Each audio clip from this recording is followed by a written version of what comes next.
शिवसेनेचे नेते प्रवक्ते संजय शिरसाट आपल्याबरोबर आहेत। शिरसाट साहेब, संस्थान गणपतीची आज स्थापना होती। स्थापनेदरम्यान एक ड्रामा बघायला मिळाला। चंद्रकांत खैरे आणि तुमचे नेते संदीपान भुमरे या दोघांमध्ये वादावादी झाली, तू मै झालं, प्रोटोकॉल पाळला जात नव्हता, पक्षपात केला जात होता असा संदीपान भुमरेंचा आरोप होता। हे बघा, आज संस्थान गणपती ठिकाणी दरवर्षी ठरल्याप्रमाणे सर्व पक्षांच्या लोकांना बोलवलं जातं आणि आरती घेतली जाते। हा सामूहिक कार्यक्रम आहे। या सामूहिक कार्यक्रमामध्ये जो आज आता खैरेंचा कालावधी संपलेला आहे, खैरे हे आता थोडं कालबद्ध झालेले आहेत, म्हणून भुमरे जर आज खासदार आहेत तर त्यांचा हा सन्मान जर त्या स्टेजवरच्या लोकांनी केला तर त्याच्यात गैर काय। आणि त्यासाठी खैरेंना आजही वाटतं की मी त्या काळातला पालकमंत्री होतो, त्या काळामध्ये मी आमदार होतो, त्या काळात खासदार होतो। काळ बदलत चाललेला आहे, माणसाने स्वतःमध्ये बदल घडवला पाहिजे, म्हणून दरवेळेला त्यांची ही कुरबूर त्या भुमरेंनी सहन केली नाही, म्हणून ती थोडी बहुत कुरबूर झालेली आहे। दुसरा मुद्दा, आपले विरोधी पक्षनेते अंबादास दानवे म्हणाले की आता पुरोहितांची गरज काय, काही गरज नाही पुरोहितांची, असं वक्तव्य आहे। कशासाठी तुम्हाला कोण बोलले की पुरोहिताला बोलवा म्हणून? तुम्हाला काय करायचं हा निर्णय तुम्ही घ्यायचा ना। पूजा कोणी कशी करायची हा ज्याचा त्याचा वैयक्तिक प्रश्न आहे आणि म्हणून त्या कुणाने पुरोहिताला बोलवावं नाही बोलवावं, परंतु जबाबदार व्यक्तीने हा जातीवाद पसरू नये। तुम्हाला काय ब्राह्मणाला बरोबर घ्यायचं नाही असं संदेश द्यायचा आहे का? मग तसा संदेश डायरेक्ट द्या, लोकांच्या भावना दुखवू नका। आणि आपसामध्ये तुम्ही असलेल्या एकत्रित हिंदूमध्ये ही जी काय फूट पाडायचा प्रयत्न करतात याचे परिणाम त्यांना भोगावे लागतील। तुमचे आमदार आहेत संजय गायकवाड, हे म्हणाले की 120 जागा शिवसेना लढणार आहे आणि आमचं टार्गेट आहे की 100 जागा जिंकायचं। संजय गायकवाडने हे स्वतःचं वैयक्तिक मत मांडलेलं आहे, अशी कोणतीही बोलणी झालेली नाही। पुढच्या आठवड्यामध्ये तिन्ही नेते एकत्र बसून या जागा वाटपाचा निर्णय घेणार आहेत। एवढं मात्र निश्चित आहे, प्रत्येक पक्षाचा आमदार असेल, कार्यकर्ता असेल, आपल्या पक्षाला जास्त जागा मिळाव्यात हा आग्रही तो असतो आणि त्याचा आग्रह काही गैर नाही, परंतु निर्णय अखेर वरिष्ठ नेते घेतात। आम्हा कुणालाही जागा वाटपाबद्दल बोलण्याचा अधिकार सुद्धा नाही। अजित पवारांचं एक वक्तव्य आलं आहे की घरात फूट पाडू नका, मी चूक केली असं त्यांनी म्हणलंय। त्यामुळे कुटुंबात पडलेल्या फुटीवरून अजित पवारांनी जाहीर सभेत कबुली दिली। शरद पवार साथ सोडल्याची त्यांना जाणीव झाली का, असा प्रश्न उपस्थित। कदाचित आजच्या त्यांच्या स्टेटमेंटवरून ते जाणवतंय, मी चूक केली याचा अर्थ असा होतो की जी काही झाली फाटाफूट त्याच्यामुळं त्यांना काहीतरी दुःख झाल्याचं जाणवतंय। आता त्याच्यात त्यांची भूमिका काय आहे हे तेच जाणो, परंतु एक आहे, आजच्या घडीला ते महायुतीबरोबर खंबीरपणे उभे आहेत। मालवणमधला जो पुतळा पडला त्याचा वाद सुरू आहे, मात्र 2 अर्थसंकल्पात डझनभर नवीन स्मारकांची घोषणा झाली। त्यात अरबी समुद्रात 3,500 रुपये कोटी खर्चून स्मारक बांधलं जाणार आहे, त्याचं 2018ला लोकार्पणही उद्घाटन म्हणजे त्याचं सुरुवात करण्यात आली। मात्र ही डझनभर स्मारकांची घोषणा होऊन सुद्धा फारसं त्याच्यामध्ये काही सुरुवात नाही। ही सर्व सुरुवात होईल। आज आम्ही जे काही घोषणा केलेल्या आहेत किंवा आम्ही जे काही वचन दिले लोकांना ते सगळं पूर्ण करण्याच्या मार्गावर आम्ही आहोत। ज्या ज्या अर्थसंकल्पामध्ये योजना असतील, महापुरुषांचे पुतळे असतील, एक किल्ल्यांचं रक्षण असेल, या सगळ्या गोष्टीचे टेंडर आता सुरू झालेले आहेत आणि सर्वात महत्त्वाचं की हे सर्व लवकरात लवकर कसे पूर्ण होतील हा आमचा प्रयत्न राहील। मी आधुनिक अभिमन्यू विरोधकांच्या चक्रव्यूहात अडकणार नाही असं फडणवीस म्हणाले। अनेक जण देवेंद्र फडणवीसांना टार्गेट करण्याचा प्रयत्न करत आहेत आणि त्यांना टार्गेट करून आपलं राजकारण चालणं असं त्यांची भावना आहे, परंतु देवेंद्र फडणवीसांनी महाराष्ट्रासाठी काय केलं आहे, किती पुढं त्यांनी अनेक प्रकल्प आणलेत, आजही त्यांची भूमिका काय हे सर्व महाराष्ट्र जाणतो आहे। म्हणून यांच्या चक्रव्यूहामध्ये देवेंद्र फडणवीस अडकणार नाही। सुटायचं कसं हे देवेंद्र फडणवीसांना चांगलं माहिती आहे। सत्ता दिली तर मराठ्यांना ओबीसीतून आरक्षण देऊ असं पवारांकडून आश्वासन घ्या, असं देवेंद्र फडणवीसांनी TV9च्या कॉन्क्लेव्हमध्ये वक्तव्य केलं आहे। बरोबर आहे ना, आमच्यावर आरोप करताना 40 वर्ष मराठा समाजाला जे सडवलंय, अक्षरशः त्यांना फक्त आंदोलन करण्यापुरतंच मर्यादित ठेवलं, त्यांना काही दिलं नाही। या महायुतीच्या सरकारने त्यांना द्यायचा प्रयत्न केलेला आहे, म्हणून जर त्यांच्यावर विश्वास, आमच्यावर विश्वास नसेल, त्यांच्यावर असेल, लेखी घ्या, एकदा कळू तर द्या महाराष्ट्राला यांची भूमिका काय। म्हणून महाविकास आघाडी तसं काही लिहून देणार नाही, त्यांना या जातीला काही द्यायचं नाही, फक्त लढवत ठेवायचं आहे, ही त्यांची भूमिका आहे। एकीकडे राज्यात पूर परिस्थिती आहे आणि दुसऱ्या बाजूला कृषी मंत्री त्यांच्या गणपती कार्यक्रमामध्ये सेलिब्रिटींना आणतात असा सुषमा अंधारेंनी धनंजय मुंडेवर आरोप केला आहे।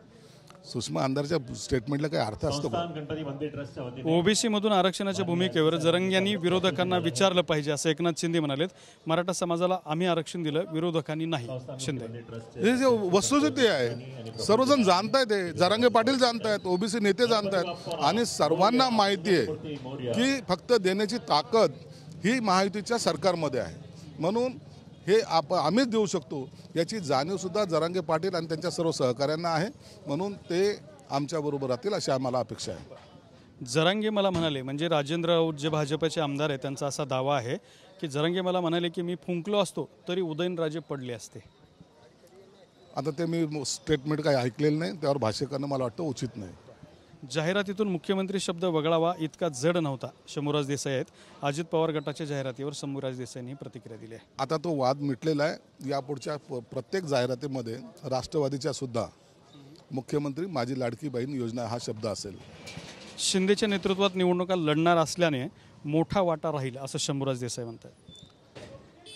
एकनाथ शिंदे ह्या महायुतीचा फेस आहे, चेहरा आहे आणि त्यांच्या नेतृत्वातच पुढच्या हे सर्व निवडणुका लढवल्या जातील. कालही तुम्ही देवेंद्र फडणवीसाच्या तोंडून ते वक्तव्य ऐकलेलं आहे. म्हणून त्या अनुषंगानं ज्याचा चेहरा असतो त्यांना जागा जास्त मिळतील अशी आम्हाला अपेक्षा आहे. 2 महिन्यातच महाराष्ट्राचे घटनाबाह्य मुख्यमंत्र्यांना हद्दपार करणार आदित्य ठाकरे. घटनाबाह्य मुख्यमंत्री, अरे 2-2.25 वर्ष झाली, काय यांना कळतं? आणि पुन्हा मुख्यमंत्र्याकडे मागणी करतात. मग घटनाबाह्य तो मागणी कशाला करता? घटनाबाह्य मुख्यमंत्र्याच्या जाहिराती सामनामध्ये छापता कशाला? घटनाबाह्य मुख्यमंत्र्याचे पैसे चालतात तुम्हाला, तुम्ही कशासाठी करताय? मग घटनाबाह्य मुख्यमंत्री त्याची जाहिरात छापू नका ना, पण पैसाही पाहिजे. अरे यांना काय नाही, हे माल आहे तो ताल आहे, यांना बाकी लोकांशी काही घेणं देणं नाही आहे. गुलाबराव पाटलांचं एक खळबळजनक वक्तव्य आहे. अर्थ खातं हे सर्वात नालायक खातं. 10 वेळा मी पाठवलेली फाईल परत यायची, मात्र मी पाठपुरावा सोडला नाही. हा काही लोकांचा असा गैरसमज झाला की हा अजितदादावर टीका केली, असं नाही आहे. परंतु अर्थ खात्यामध्ये जे काही अधिकारी बसलेले आहेत ते प्रत्येक गोष्ट निगेटिव्ह पद्धतीने जेव्हा पाहतात त्या टायमाला त्यांनी त्यांच्याबद्दल व्यक्त केलेला तो संताप आहे. आणि हा अनुभव त्यांनाच नाही तर इतर सर्वजणांना येतो. फायनान्समधून फाईल काढणे म्हणजे सर्व अडचणी पार करणे हा त्याचा अर्थ होतो. आणि त्याच्यासाठी लागणारा वेळ हा त्या अधिकाऱ्याला उद्देशून केलेलं त्या गुलाबरावाचं स्टेटमेंट. धर्माराव बाबा आत्रामांची मुलगी शरद पवार गटात चालली आहे. तर धर्माराव बाबा असं म्हणालेत की जी मुलगी बापाची झाली नाही ती तुमच्या पक्षाची काय होणार. आणि अजित पवारही त्यांना म्हणालेत की अजूनही चूक भूल करू नका, बापासोबत राहा. आता तेच ते सगळीकडे तेच घडायला लागले, सगळं उलटं पुलटं घडायला लागले ना. शिवसेना प्रमुखाबरोबर राहणारे लोक आता शरद पवार बरोबर राहायला लागलेले आहेत. म्हणजे शिवसेना प्रमुखाचे विचार विकून शरद पवार कडे जाणाऱ्या लोकांना सुद्धा हा संदेश आहे. म्हणून आपलं ते आपलं असतं, पराय ते पराय असतं, ह्यातून सिद्ध होतं. देवेंद्र फडणवीस जेवढे आम्हाला दूर तेवढेच आम्हाला अजित पवार पण दूर आहेत. आम्हाला कोणी जवळ नको असं सुप्रिया सुळे म्हणाल्यात. सुप्रिया सुळ्यांनी या पद्धतीने बोलणं हे चुकीचं आहे. तिने सांभाळून बोललं पाहिजे. अनेक वेळेला ज्या तुम्हाला आज जेव्हा गरज पडते त्या टायमाला त्यांना तुम्हाला जवळकीक वाटते. अहो तुम्ही ज्या बाळासाहेबाच्या मांडीवर बसून लहानपणी बसत होता त्याच उद्धव ठाकरेला आज तुम्ही त्या सत्तेपासून दूर लोटायला लागलेत. उद्धव ठाकरे आता मुख्यमंत्री म्हणून चालत नाही. जे शरद पवार मुख्यमंत्री बाळासाहेब ठाकरेंच्या घरी येऊन मासे खात होते त्यांच्या सुपुत्राला महाराष्ट्राचा पुन्हा मुख्यमंत्री बनवू देणार नाही अशी भूमिका शरद पवारने घेतली. ज्यांच्याकडे खाल्लं त्यांचे ते होऊ शकले नाही, ते इतरांचे काय होणार आहेत? एकनाथ शिंदे हे ईडीच्या धाकानं मातोश्रीवर येऊन रडले होते असा दावा आदित्य ठाकरेंनी केला आहे. अरे आदित्य रोज रडतो. आता ते काय लोकांना सांगायचं? सकाळी उठला का रडतो, दुपारी उठला का रडतो, संध्याकाळी रडत असतो. अहो एकनाथ शिंदे कुठं? अरे तुझ्या बापाच्या वयाच्या माणसांबद्दल असं बोलणं गैर आहे. पुण्यामध्ये मुळशीत एका शिक्षकाकडून 19 विद्यार्थिनींचा विनयभंग झाला आहे. मुळशीच्या शाळेतील शिक्षक जालिंदर कांबळेकडून हा प्रकार घडला. जो कोणी असेल त्याला तातडीनं त्याच्यावर कारवाई केली पाहिजे, त्याला जेलमध्ये टाकलं पाहिजे. धन्यवाद. सगळ्या मोफत योजना, शेवटचा प्रश्न, सगळ्या मोफत योजना अजितदादांच्या हातात. पुन्हा एकदा गणपतीच्या शुभेच्छा देताना व्हिडिओमध्ये क्रेडिट घेण्याचा प्रयत्न आहे अजित पवारांकडून. दादांच्या हातात आहे, आमच्या हातात आहे, देवेंद्रांच्या हातात आहे. आम्ही सर्वजण सगळे त्या योजना घेऊन सर्वसामान्य माणसाकडे पोहोचतोय आणि लोक त्यामुळे आनंदित आहे.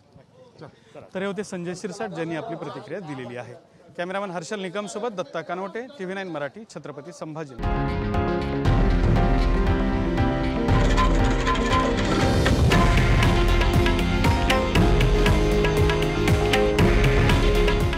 आहे देशातील नंबर 1 न्यूज नेटवर्क आणि आपण पाहत आहात TV9 मराठी. काळजी तुमची, हित महाराष्ट्राचं.